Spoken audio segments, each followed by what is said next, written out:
The final Queen Consort of the House of Tudor and the sixth wife of Henry VIII, Katherine Parr would lead a dramatic life that was a study in patience, and yet she was a highly intelligent woman with strong opinions and a deep desire for romance, with a fiery personality that she knew how to keep under control when necessary. Born in August 1512, Katherine was probably born at Blackfriars in London, rather than Kendal Castle, her family's ancestral home. Kendal Castle was crumbling into disrepair at the time, and her parents, Sir Thomas Parr and his wife, Maud Green, were both busy at court with responsibilities and so couldn't have gone far.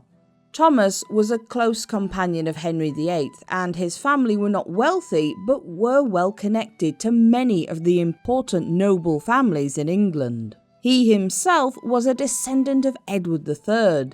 Maud was a close friend and attendant to Catherine of Aragon, serving the Queen throughout her pregnancy, and it's likely Katherine Parr was named after her. Maud was also only 17 when she gave birth to Catherine, their eldest child, but would go on to have two more surviving children, another daughter, Anne, and a son, William. Sadly for Catherine, she was only 5 years old when her father died of the sweating sickness in 1517. Maud, at the age of 22, now had to raise her 3 children single-handedly. She refused all offers of marriage for her now vacant hand, choosing instead to devote her attention to the education and upbringing of her children, as well as protecting their inheritance. Maud was intelligent and well-read, as well as devoted to religion, and she would instill these values in her 3 children. Catherine would become the most intellectual of Henry VIII's wives and maintained a passion for learning throughout her life. She was quick at learning languages and was fluent in English, French, Italian and Latin, a language in which Catherine would also later compose music. Once she was queen, Catherine also began to learn Spanish. Maud also of course ensured her daughters learned the traditional female disciplines of sewing, tapestry and household management. There is a likely apocryphal story that Catherine once told her mother she was made for holding sceptres and crowns, not spindles and needles, but this is almost certainly false. When she was around 12, her mother tried to arrange her marriage to Henry Scrope, the son and heir of Henry Scrope, Baron of Bolton, and the grandson of Thomas Dacre, Baron of Gilsdale. Maud was in communication with Thomas Dacre, but the elder Henry wasn't sold on the marriage. He had some pretty unreasonable demands, including a meagre jointure for Catherine, and he also didn't want to return her dowry if the marriage was unconsummated for any reason, including her death. Lady Parr had had enough of this by 1525 and she abandoned the idea. It turned out to be very sensible, as the younger Henry Scrope died in March of that year. With her good looks as well as her illustrious family, Catherine was not short of suitors. Maud opted for a young man named Edward Borough, who was the son of Sir Thomas Borough, 1st Baron Borough, and the grandson of Edward Borough, 2nd Baron Borough, who was confirmed insane. Past historians have sometimes mixed up the two men, stating that Catherine married a 63-year-old lunatic, but recent research has shown this not to be the case. After Catherine married the young Edward, who was probably around her age, between 17 and 20 years old, in 1529, they went to live at Gainsborough Old Hall with Edward's father and siblings, some of whom were also married. Thomas Borough was overbearing, violent and controlling, and nothing happened in the household without his say-so. Edward was nervous of his father, but Catherine appears to have been unfazed by Thomas's attempts at intimidation. She wrote often to her mother for advice, and it appears Maud encouraged the young couple to move out to their own household. The couple eventually moved away in October 1530 to one of Thomas's more modest properties at Kirkton in Lindsey. In December 1531, Catherine lost one of the most important people in her life as her mother Maud died at the age of 39, probably from sickness. She deeply mourned her mother's passing, but there was more to come. Edward was also in frail health, although we know very little about him. And despite him being well enough to take over some aspects of his father's responsibilities, he had died by October 1533. Catherine was given a small income off a few properties as her dowry was returned to her, and she had no further ties to the Borough family. Now a young widow, she may have gone to stay with Dowager Lady Strickland, Catherine Neville, who was the widow of Catherine's cousin, Sir Walter Strickland, at Westmoreland. It's possible this is where she met John Neville, 3rd Baron Latimer, who was both a second cousin of her father and a kinsman of Lady Strickland. John was much older than Catherine at about 40 years old, but this wasn't unusual at the time, and he had already been twice widowed. He gave her an offer of marriage shortly afterwards. As Catherine was, at the age of 21, now alone to make her decisions, agreeing to the marriage was entirely her own choice.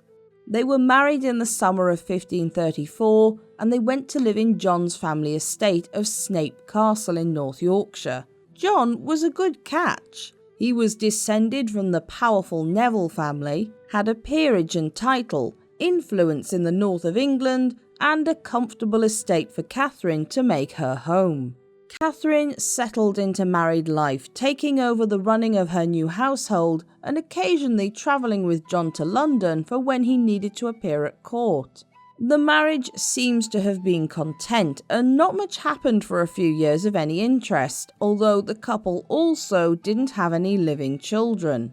Whether Catherine fell pregnant or not and perhaps lost any children to miscarriage or stillbirth is not recorded. But in 1536, the Pilgrimage of Grace gripped the north of England. A revolt against the king's policies on the Reformation and the dissolution of the monasteries, and she and her husband would be swept up into it. In January 1537, rebels attacked Snape Castle, and Catherine and her two stepchildren, John and Margaret, were held hostage. Neville was sent a message that if he didn't return home immediately, his wife and children would be killed. He returned from London and managed to talk the rebels down. But both Henry VIII and Thomas Cromwell heard conflicting reports as to whether Neville was against or for the rebellion, and he was pressed to speak out against Robert Aske, one of the leaders of the revolt. He complied, and although he was viewed with suspicion, was forgiven by Henry. It's also possible Catherine's brother William and her uncle, William Parr, Baron of Houghton, who both fought against the rebels, interceded for Neville. It may have been at this point Catherine became more interested in Protestantism. Her husband came from a deeply Catholic family, and he had been against both Henry leaving Catherine of Aragon and the break from Rome. But she sympathised with the rebellion in private, although she would publicly maintain a different view. It makes sense that the logical Catherine would prefer the simplicity of the reformist faith over the mysterious secrets of Catholicism.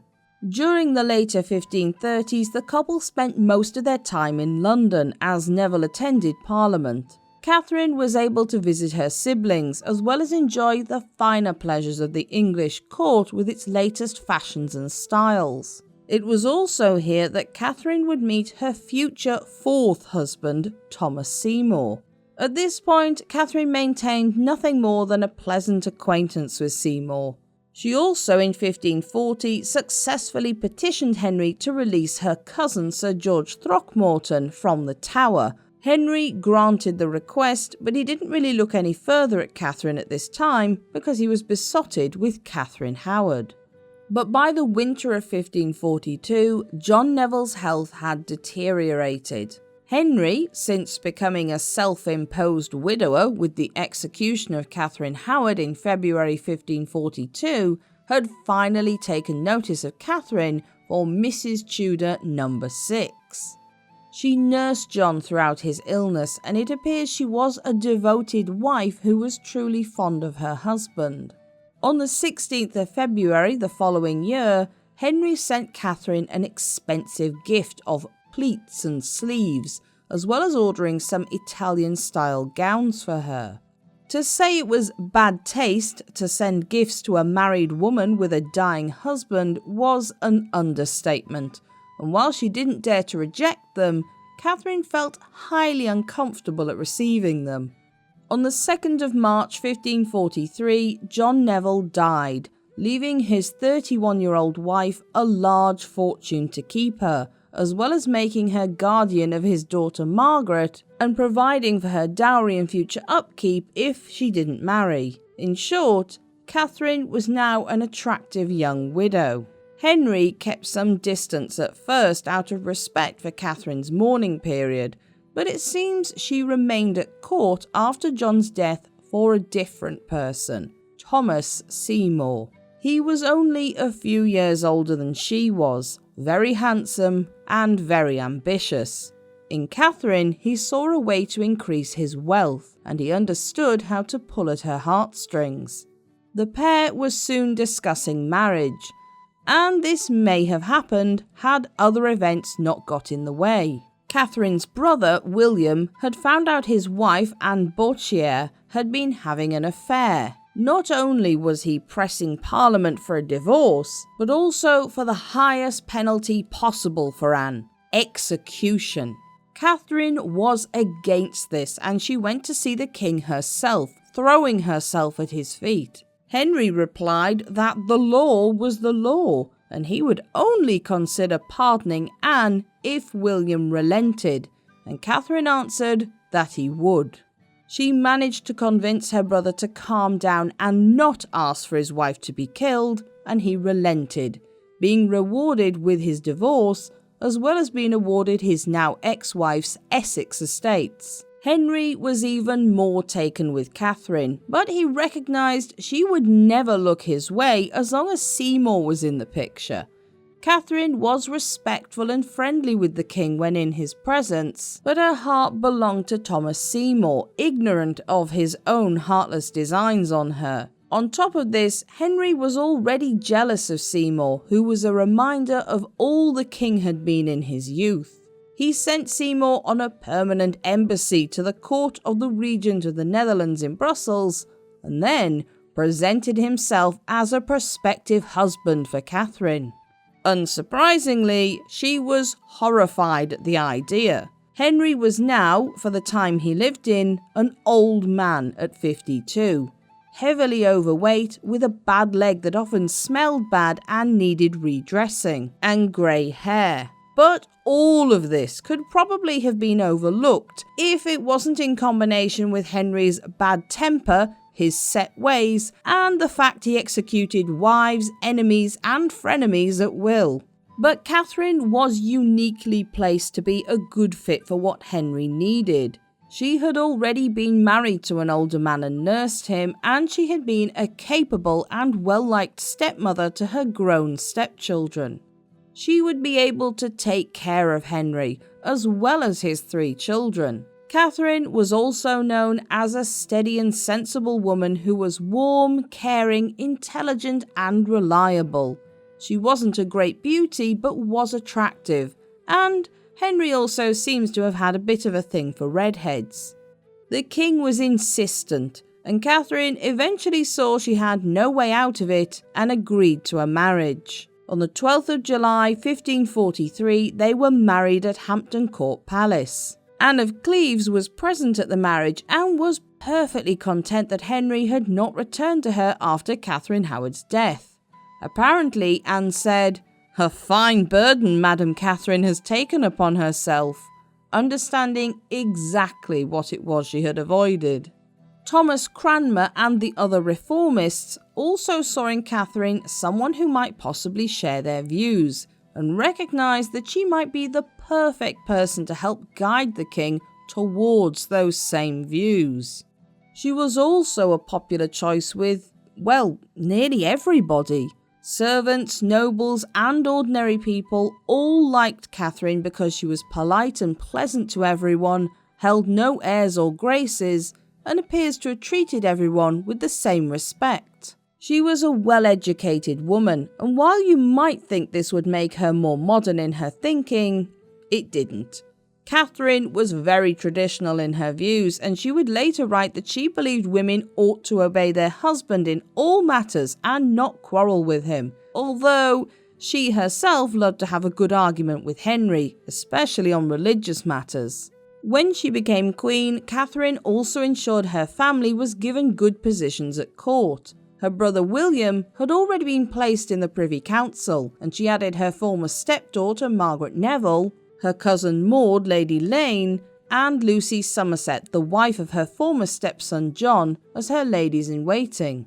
She also immediately began a good relationship with the princesses Mary and Elizabeth, as well as with Edward. Although Edward had his own household, he had never known a mother's love, and it's likely that the kind and warm Catherine fulfilled some of this need for him. Likewise for Elizabeth, who was a precocious child who impressed Catherine with being fluent in several languages and speaking well. Mary and Catherine found many interests they shared as they were close in age, and Catherine did everything she could to ease Mary's return to court by according her the respect due to her station. This also helped Henry become reacquainted with his daughters. Although the process of repairing a relationship with Mary had begun with Jane Seymour, and Mary could likely remember a distant time where Henry acted like more of a father, Elizabeth did not have this. The king had always been uncomfortable around Elizabeth as a reminder of Anne Boleyn,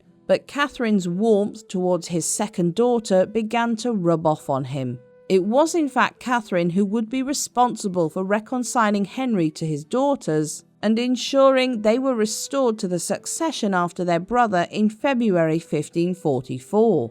Catherine would also become the first queen to publish not one, not two, but 3 books, as well as a 4th publication made up of prayers and scriptures she wrote in her own hand. Her first, Psalms or Prayers Taken Out of Holy Scriptures, an anonymous translation of a Latin work by Bishop John Fisher, was printed on the 25th of April 1544.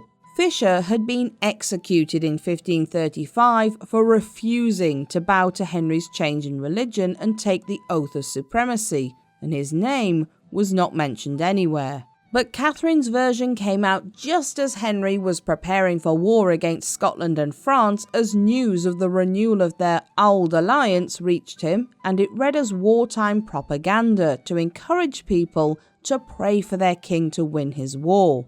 One of her psalms, A Prayer for the King, would later be put into the Book of Common Prayer by Elizabeth when she was queen, and remains in it today. In July of that year, Henry went on what would be his final campaign to France. From that point until September, Catherine was left as regent to rule on behalf of Henry, proof of his trust in his wife. She held a good control over the country as her regency council was made up of Thomas Cranmer, her uncle William Parr, and Edward Seymour, all sympathetic to her views. She also wrote many letters to the king at this time, and they show a warmth and gentleness that shows an affection was growing between them.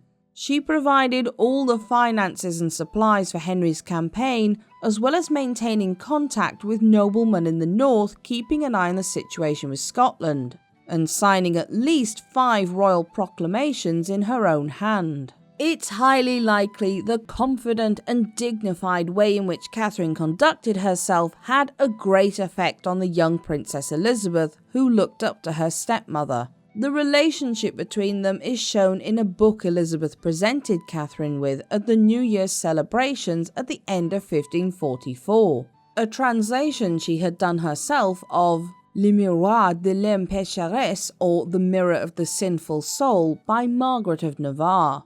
What was very sweet was that Elizabeth begged that no one else be allowed to see the book except Catherine, as she thought it was, in true anxious preteen style, all imperfect and incorrect, and in many places rude.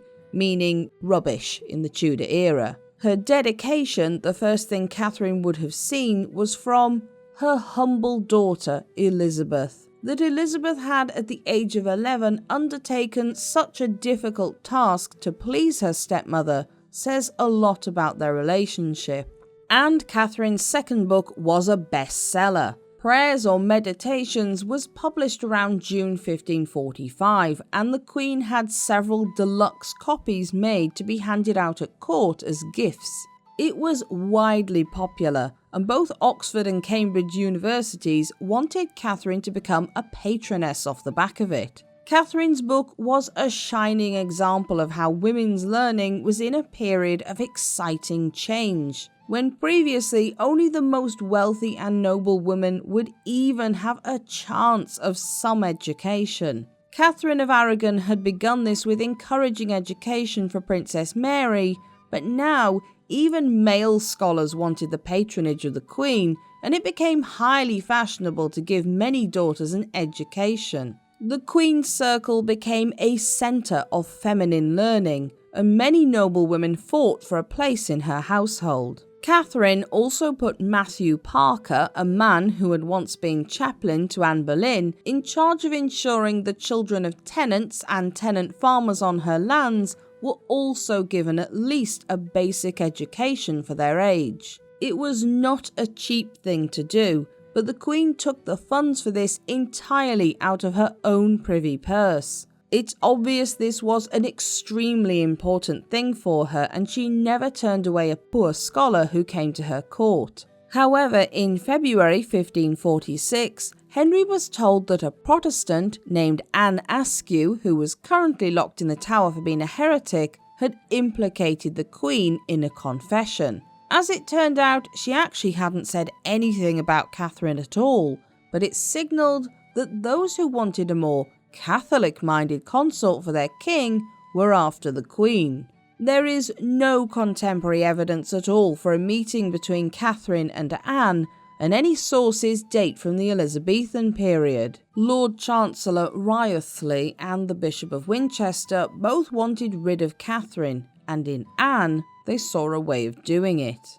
Poor Anne was tortured on the rack for several hours, being asked questions about her supposed involvement with the royal household. Despite the pain, Anne never once gave a false confession, refusing to agree to the statements put forward that she had shared books with the ladies of Catherine's household, or that she was connected in any way with the Queen. In June, as she had also refused to recant her Protestant faith, Anne was sentenced to death. On the 16th of July, she was taken to be burned at the stake, carried on a chair as her legs no longer worked after the rack torture. Alongside her was John Lascelles, the same one who had told Cranmer about Catherine Howard's affairs before her marriage to Henry. A kind executioner hung a bag of gunpowder around Anne's neck to prevent a slow, agonising death, which exploded almost instantly. The Queen was no doubt as horrified as everyone else to learn how Anne had been carried out to the stake, but she didn't dare express any further views than that. Henry was getting a little disconcerted at Catherine's lack of an heir in their 3 years of marriage, as well as her strong views on religion that he felt were now getting out of hand. He had previously enjoyed being able to bat around ideas on religion with his wife, showing off what he considered to be his superior knowledge, but now he grew suspicious of Catherine's true feelings on Lutheranism. Catherine knew she could easily end up tied to a stake as well if she wasn't careful. After arguing one night with the king to his annoyance, it was overheard by Bishop Gardiner, who used the opportunity to convince the irritated Henry that Catherine should be investigated. She was now in real danger. 3 of her favourite ladies-in-waiting were arrested and their apartments searched. A warrant was drawn up for Catherine's own arrest on the basis of anything suspicious being found, which Henry signed, and it was given to a member of the Privy Council. Luck was smiling on Catherine that day, as it was accidentally dropped and subsequently found by one of her loyal attendants, who brought it straight to her. When Catherine read the warrant, her reaction was understandable. She broke down into hysterical tears, shaking uncontrollably and shutting herself in her room. The sounds reached the king's apartments, and he sent his physician, Dr. Wendy, to see to the Queen. When Dr. Wendy saw Catherine's agitated state, he understood at once what it was in relation to, and he sent all other servants and doctors away. Henry had confided in him about what was happening with Catherine, and Wendy advised the Queen about Gardiner and Wriothesley being out to get her, and encouraged her to placate Henry by ceasing arguments with him. It didn't calm her, and eventually Henry himself went to see her. It's not surprising the reaction Catherine had. Henry had proven more than once he was willing to kill wives off to be rid of troublesome ones, and a charge of heresy carried a far more painful and horrific death than a simple beheading. Henry came to see Catherine himself, and he was so convinced of her grief and tears at displeasing him that he softened, speaking kindly to her and calming her down. When Henry left, Catherine had determined she would never again argue about religion, and she ordered her ladies-in-waiting to rid themselves of any forbidden books in their possession.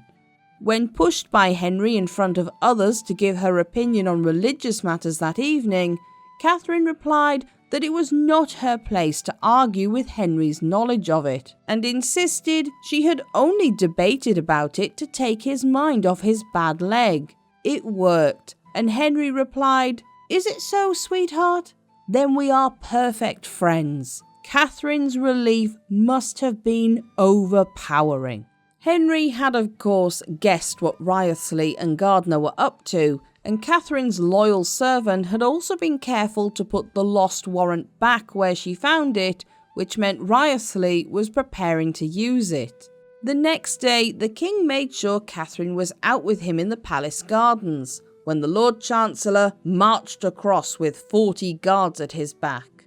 Henry took him a little distance away before shouting he was a knave and a fool. Catherine maintained her innocence at the situation as the Lord Chancellor retreated quickly with his men, despite knowing the real reason for what had happened. But the aging king's health was fast growing worse, and everyone knew that his end wasn't far away, Henry himself included. He drew up provision for his wife of around £7,000 a year after his death, made up of her jointure, plate, jewels, and as many of the king's expensive clothes as she wished. On the 26th of January, knowing he was fading fast, Henry called for Catherine to be by his side. He expressed, according to one source, gratefulness that he would die in the arms of so faithful a spouse. Although Henry was a good contender for worst husband in history, Catherine was still emotionally attached to him, and she broke down in tears. Henry said farewell and dismissed her, then seeing Princess Mary and telling her to look after her brother.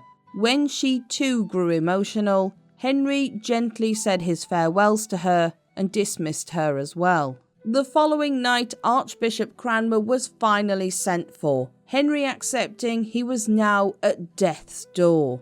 By the time Cranmer arrived, Henry could no longer talk, only able to squeeze Cranmer's hand when asked if he put his trust in God. At 2 a.m. on the 28th of January 1547, at the age of 55, Henry VIII died, leaving behind him a bloody legacy that would stain the memory of the Tudor dynasty forever.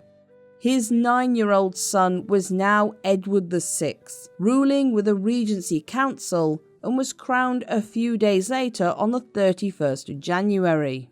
Catherine retired from court to the old manor house in Chelsea, and it wasn't long before she resumed her romantic feelings towards Thomas Seymour. Just 4 months after Henry's death, they were planning to marry, but both knew the Regency Council would never agree. So instead, they were married in secret sometime in April. Thomas sending a large bribe of coins to young Edward and obtaining his permission for the marriage. Young King Edward liked both his uncle and stepmother and was too young to figure out what it might mean politically. The fallout was huge and obvious. The Lord Protector, Edward Seymour, Thomas's brother, came to dine with Catherine at the end of May 1547, and this was when she broke the news to him. Edward Seymour was dismayed, but his calm nature might have allowed him to eventually accept the union if not for his wife, Anne. She was instantly jealous of the marriage, which pushed her husband somewhat below Thomas, and she began a dispute over some of the jewellery Catherine had that had been given to her by Henry. Princess Mary was horrified, and to make this worse, when Thomas was reprimanded by the council for his actions, he wrote to her and asked her to intervene. Not surprisingly, Mary told him in no uncertain terms to bugger off, and she warned her sister Elizabeth to have no more dealings with Catherine. Elizabeth didn't really listen. The only one still happy openly with the marriage was Edward himself, who wrote to his former stepmother and his uncle whenever possible, although he was kept busy, and in exchange, Thomas sent him pocket money as Edward Seymour kept the young king quite short of it. In November 1547, Catherine published her third book, a book she would never have dared to write when Henry was alive, The Lamentation of a Sinner. This promoted Protestantism, and especially the idea of justification by faith alone, which to Catholics was heresy. The introduction was written by a certain young lawyer named William Cecil, who would go on to become one of Elizabeth I's counsellors. It was around this time Catherine also invited her former stepdaughter Elizabeth to come and live with her in early 1548. The young princess, now 14 years old, hated the new rigid rules at court and gladly came to stay with her. It would be a mistake that would almost ruin the princess's reputation. For Catherine, she saw a young girl still that she could nurture and watch over the education of. But Thomas Seymour had already attempted to ask Elizabeth once to marry him before marrying Catherine, of which his new wife had no idea. He took on the role of the loving stepfather in front of Catherine, and away from her, made his desire and attraction to Elizabeth very much known to the young girl. Elizabeth was a young hormonal teenager like any other, and she was fascinated by and probably attracted to this worldly wise, handsome older man who now shared a household with her and flattered her with attention. Seymour also took the opportunity to approach Lord Dorset about his eldest daughter, Lady Jane Grey, coming to stay at Chelsea as well. Thomas had plans that she would be an excellent match for King Edward, being a well-educated girl who was almost militantly Protestant, the same age as Edward, and she got on well with him. Dorset agreed, and both girls were now under Catherine's tutelage. Catherine and Thomas were both delighted in March of that year to discover that Catherine, after so many years of marriages with no children, was finally pregnant. As she was 35, considered rather old at that time for a first child, well wishes and advice poured in from friends and family, but she seems to have had a healthy pregnancy. But she was so distracted with her happy news that Catherine failed to see what her husband was up to right under her nose. He ramped up his efforts with Elizabeth, romping with her in front of other members of the household and tickling her. The princess's lady-in-waiting and governess, Cat Ashley, would later say how Thomas would burst into Elizabeth's room in the mornings, wearing only slippers and a nightgown, which she considered very improper behaviour. But what made this even worse was that he would only stay if Elizabeth was still in bed. If she was up and dressed, he would leave. Thomas openly told Catherine all of this, presenting it as innocent fun. Still seeing Elizabeth as a child and suitably gaslit by her manipulative husband, Catherine saw nothing wrong with what was happening, and at times even joined in tickling or wrestling with Elizabeth. Elizabeth was too young to hide her crush on Thomas well, and he attempted to divert attention from himself by saying he had seen Elizabeth through the window with a man's arms around her neck. Catherine immediately questioned her charge about this, and the young princess burst into tears, confirming she had done no such thing, and certainly she wouldn't have had any chance to do so. It set Catherine thinking, and she realised Thomas would only lie about such a thing if he was protecting himself in some way. Everything dawned on her, and knowing she had to take better care of her ward, confided in Cat Ashley and asked her to keep watch between Elizabeth and Thomas. Catherine must have been heartbroken. Whatever truth the rest of the world knew about Thomas, she had loved her husband, and regardless of his success, he had intended to cheat on her with Elizabeth. At some point in April, Catherine realised both her husband and the princess were missing, and she went looking for them through the manor. She came across Elizabeth in Thomas's arms, and the way they both jumped apart when she entered the room told her everything she needed to know about what might have happened. It was arranged for Elizabeth to leave in May for Sir Anthony Denny's household at Cheshunt, and it was the last time she would see her former stepmother in person. However, after leaving, Elizabeth wrote a remorseful letter to Catherine, and as a true mother who will always forgive her child, Catherine continued to correspond warmly with the young princess until her death. And sadly, this wouldn't be far away. After Elizabeth's departure, it appears both Catherine and Thomas did make efforts to repair their marriage, helped by the shared anticipation of their coming child. In July, probably to put some distance between herself and bad memories at Chelsea, Catherine moved to Sudley Castle in Gloucestershire with Lady Jane Grey while Thomas attended court. She had a happy summer, her husband doting on her and lavishing her with every need, and noble and royal visitors poured in to see the Queen Dowager. Towards the end of August, Catherine went into her confinement, and she gave birth on the 30th of August to a healthy baby girl, who she named Mary in honour of Princess Mary. Although, like most men at the time, Thomas was at first disappointed to not have a son, he soon fell in love with his new daughter and was bursting with pride to give his brother news about his new child by courier. Catherine was weak after the birth, but the doctors around her thought she would be fine. She wouldn't. Within hours, she fell sick with postpartum fever and fell into a delirium that lasted a week. Half lucid, Catherine often fell in and out of the memories of what had happened at Chelsea that still haunted her, believing Thomas to still be holding Elizabeth in his arms. Some of her ladies withdrew when they realised what Catherine's state of mind was, and Thomas would lay on the bed beside his wife and pull her into his embrace to try and calm her. Her fever reduced enough for Catherine to realise she was dying, and she drew up her will. In the early hours of the next morning, on the 5th of September 1548, Catherine died at the age of 36. It would appear Thomas Seymour, despite whatever stupid ideas he had once had of seducing a future queen, had realised too late what he already had, and he was heartbroken at his wife's death. An elaborate funeral was arranged for the next day, and she was buried in St Mary's Chapel on the grounds of Sudley Castle. Her funeral was the first one to be a Protestant ceremony held entirely in English, and Lady Jane Grey acted as chief mourner. Thomas would remain in mourning for months, and he would hear no ill words spoken about his late wife.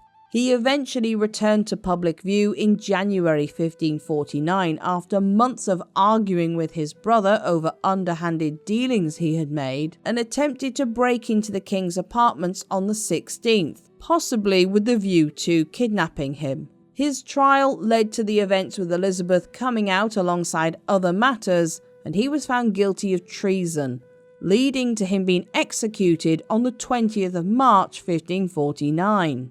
His baby daughter was sent to live with Catherine's friend, Catherine Brandon, Duchess of Suffolk. It appears the Duchess was rather dismayed with the imposition of a small child she didn't want, and Mary was somewhat neglected, especially as Brandon now had to pay for her out of her own pocket, which was expensive as Mary was a Queen's daughter and had to be kept as such. This was lightened later on when in March 1550 the attainder on her father was removed from the child, although her father's properties remained with the Crown.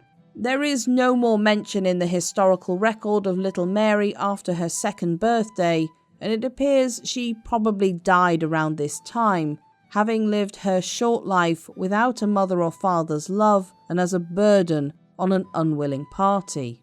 Catherine had an elaborate and beautiful tomb raised by Thomas, but during the English Civil War it was ransacked and destroyed. Her tomb would again be opened by disrespectful and curious gentry in 1782, 1783, 1784, 1786, and in 1792, when vandals broke in, desecrated the coffin, and tossed the Queen Dowager's corpse into a rubbish heap. She was then buried in a walled grave until 1817, when Catherine would be disturbed again, and one final time in 1861, when she was moved to a spot in the newly restored chapel. Catherine left an amazing legacy. Henry's other queen consorts left us their stories through the mouths of others, and 3 of them left heirs to continue on the Tudor dynasty. The Tudors would shape England through many tumultuous years in their own images, but one thing that would remain, that Catherine would have agreed with, was the prominence of Protestantism in England for many centuries. Her books continued to be printed over the years, and her prayers were included in the Common Book of Prayer, still to be used today. Catherine was a highly educated woman, a kind and charming queen who knew the power of words, and a loving stepmother, but her weakness lay in believing the best of others and blinding herself to the truth of what someone might do. But she lived a life that would be most acceptable to her contemporaries. Her virtue had never been in question, and she had conducted herself as queen with dignity, grace, and a warmth that touched people of all backgrounds. Catherine may not have been the last of Henry's wives to survive, that honour would go to Anne of Cleves, but she nonetheless left a mark on Tudor England that would continue on through her patronage, wisdom, and impressions on female education, if not through her own child. If you enjoyed this video, don't forget to like and subscribe so you don't miss any new documentaries.